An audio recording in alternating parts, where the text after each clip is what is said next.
lubang enggak. Ini semua gigi nih dicek kayak gini. Ya. Ini dari lingkungan.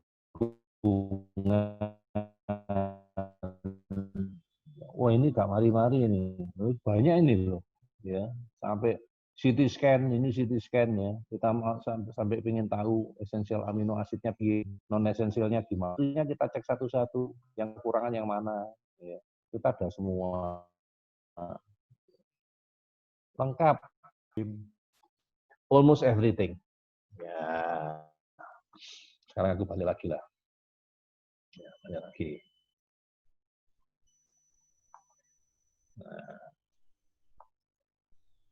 Nah, kebayang enggak kenapa saya minta kalau orang tua tidak keberatan?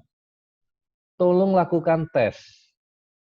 Karena semakin banyak data yang kita dapatkan, kepingan-kepingan puzzle itu makin banyak, sehingga kami nyusun gambarnya itu gampang. Dan kami langsung tahu mana prioritas terapinya, sehingga anak-anak kita di terapi sebentar aja, langsung kelihatan progres. Nanti tak tunjukkan ya, bahkan cuma 1 hari aja langsung progres. Ada testimoninya. Ya. Aku enggak tahu Mama Davina join di sini enggak. Itu pindah dari tempat lain ya. Tempat lain yang katanya sudah nggak ada perkembangan katanya. Ya akhirnya oke. Orangnya sangat teachable ya. Manut ya, diajarin mau. Ya akhirnya ya sukses ya, bisa ya. Oke, aku coba share lagi slide-ku yang tadi. Ya. Nih, ya ini alatnya. Ya, kecil, mungil, praktis, nggak menyakitkan. Ya. Yang diperiksa itu sebenarnya DNA. Kalau ngomong DNA itu bisa diambil dari mana aja. Jadi kadang-kadang pasien ngomong, dok boleh nggak pakai rambut? Boleh. Masalahnya saya nggak suka. Kok nggak suka kenapa dok? Rambut itu masih tercemar. Tercemar sama sampo, tercemar sama yang lain-lain. Sehingga hasilnya itu buat saya nggak valid. Kalau gitu pakai air ludah boleh nggak dok? Boleh. Cuman sayangnya kalau pakai air ludah, besok saya butuh data lagi. Saya harus minta lagi. Karena air ludah itu saya buang, nggak saya simpan. Apalagi nanti air ludah itu bisa terpapar dengan sisa-sisa makanan, hasilnya jadi tidak efektif. Saya lebih suka pakai darah. Dan darah itu cukup diambil 1 kali, selama orangnya masih hidup, DNA-nya masih sama kayak darahnya istri saya ini. Tidak bertahun-tahun ini. Orangnya masih hidup, datanya masih bisa dipakai. Waktu saya uji coba punya data bapak ibu saya, itu benar-benar hilang datanya itu setelah 3 hari. Ya kadang-kadang kita ngomong, itu kali ya, maksudnya Alkitab ya, kalau saya kan orang Nasrani ya, di Alkitab dikatakan setelah 3 hari sudah tidak ada datanya lagi. Ya maybe benar ya, ada orang yang percaya bahwa selama seminggu 40 hari itu orang yang sudah meninggal itu energinya masih bersama dengan kita, ya mungkin karena kan pengetahuan kita masih kurang, ya kita belum tahu sampai sana. Tapi kenyataannya saya bisa pakai, walaupun sudah dikeluarkan dari tubuh orangnya, darah ini masih berfungsi ya dengan baik. Makanya kita disuruh hati-hati, nggak boleh sampai kita membuang darah itu sembarangan.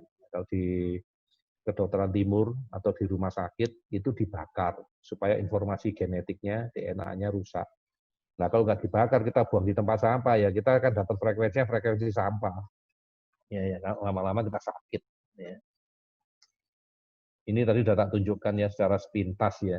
Kalau pemeriksaan yang kita lakukan, mesinnya kayak gini, semua dikerjakan pakai komputer.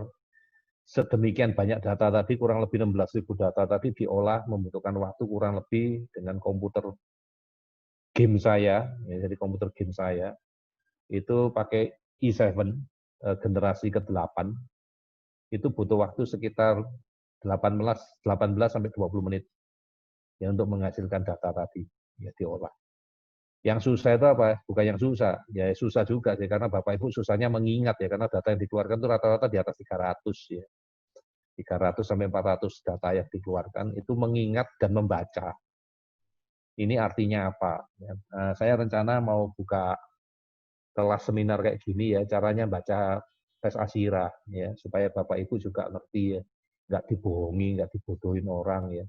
Jujur ya berat ya. Mengingatnya berat karena sekali waktu. Ini tadi yang saya tunjukkan sepintas ke Bapak Ibu ya, yang diperiksa apa aja ya, sudah lewat lah ya.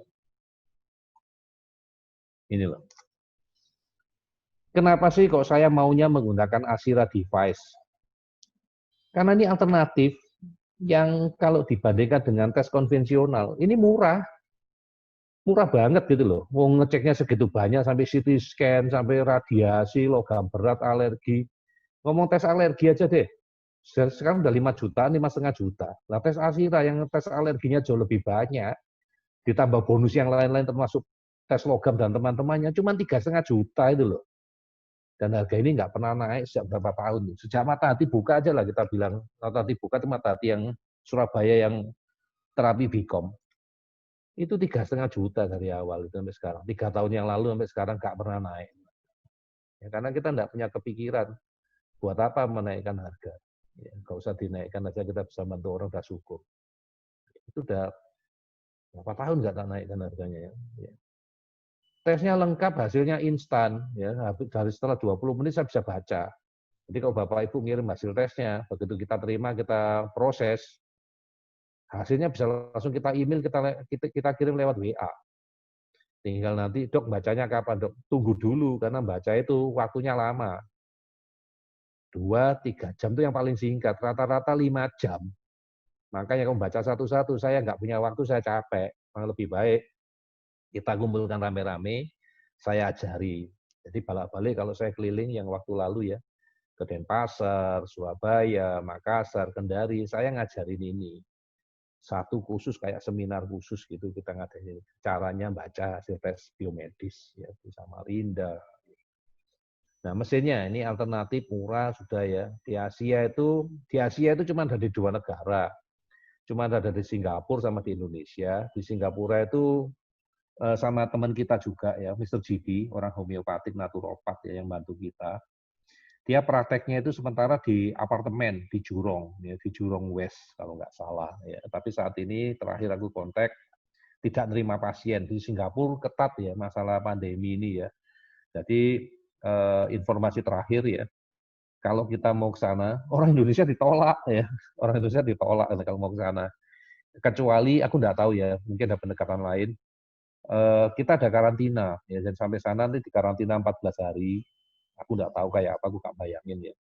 Nanti setelah itu baru kita boleh bebas beraktivitas. Tapi waktu pulang, kemarin aku dapat kiriman video bahwa mulai di Changi, namanya Changi Airport itu, semua orang udah pakai hazmat. Jadi beli tiket itu udah dikasih hazmat. Jadi nanti kalau ada yang kepingin minta videonya bisa saya share. Jadi di terminal tuh jadi kayak kita tuh masuk ke tempat pabrik bahan kimia gitu ya.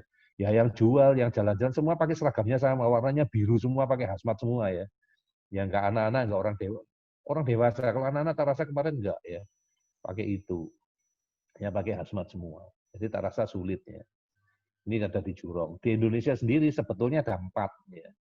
Satu lagi itu ada di Malang, tapi kebetulan di Malang ini tidak digunakan oleh operatornya. Jadi balik-balik kalau ditanya, aku juga belum siap ya. Memang dia belum update ya. Dokternya sangat sibuk ya. Itu dokter THT ya, spesialis THT. Itu teman saya juga, dokter Irene, ada di grup kita juga. Dia sangat sibuk ya. Ngurusi COVID, ngurusi operasi, ngurusi praktek. Jadi dia nggak ngurusi Asira. Jadi ya sudahlah, nggak tak masukkan di sini. Jadi yang ada sekarang ada di Bekasi ya, tempat saya. Itu adanya di tempatnya praktek dokter Irawati, istri saya tadi. Jadi saya numpang di praktek dokter Irawati. Saya mengerjakan tes ini karena lama, nggak mungkin dokter Ira yang ngerjain. Makan waktu, pasien yang lain nggak diburu. Di Cirebon, kita ikut dengan di BioE Cirebon, itu di Jalan Dr. Sutomo, di Cirebon, di BioE Cirebon. Itu nanti dikerjakan sama Mas David. Ya. Hari ini Mas David belum ada kabarnya. Mudah-mudahan tetap sehat ya. Terakhir dapat informasi Mas David lagi sakit ya, kena demam berdarah. Ya mestinya gampang ya diatas dengan Bikom ya, sudah saya kasih programnya. Di Surabaya kita ada itu di Matahati HR Muhammad. Ya.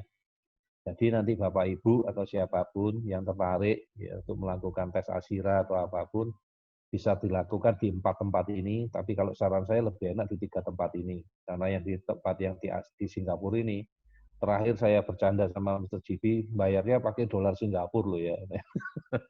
Ya, mungkin bercanda lah Mas GB ya. Mungkin dibayar rupiah juga nggak apa-apa. Cuman mungkin sekarang kendala ya. Dulu dia mungkin tiap bulan masih bisa ke Indonesia ya, tapi ini udah sejak kapan ya? Sejak bulan November. Sampai sekarang Mas Jibi ini tidak pernah ke Indonesia lagi ya, karena situasinya sulit di Indonesia ya. Dia juga lebih bertahan di sana. Oke, kita lanjut. Nah ini ya, jujur penting. Ini sangat penting dan perlu. Ya. Jadi kalau ditanya sama orang tua, kalau kita disuruh tanggung jawab hasil terapinya, kalau bisa ya, tolong lakukan tes biomedis ini. Datanya itu banyak banget gitu loh. Jadi kita itu seneng ya kalau lihat itu. Jadi kita tahu dengan pasti secara di dalam apa ya, di dalam sudut pandang biomedis, anak kita itu seperti apa gitu loh. Dan kita tahu loh, kita tuh berlomba dengan waktu. Saya balak-balik ya kalau ketemu Ibu Mive ya walaupun tanpa menyesal ya aku enggak tahu tanpa menyesal atau menyesal aku enggak tahu, tapi takdir ya sudah terima takdir lah, dalam artian begini. Dok, seandainya kalau aku tahu dari dulu, mungkin aku nggak akan seperti ini ya dok ya. Mungkin perjuanganku lebih cepat. Ya nggak bisa ditawar lah kalau kayak gitu ya. Kita mau milih kan nggak bisa. Ya sudah kayak gitu paketnya. Nah makanya saya sama Bu Vivi sekarang ini sangat ya. Kadang-kadang kita itu nggak tahu ya tadi aku udah ngomong ya, di dunia ini ada dua macam orang ya. Apapun yang kita lakukan selalu dinilai positif dan juga ada juga yang menilai kita tuh negatif walaupun pernyataan kita sama.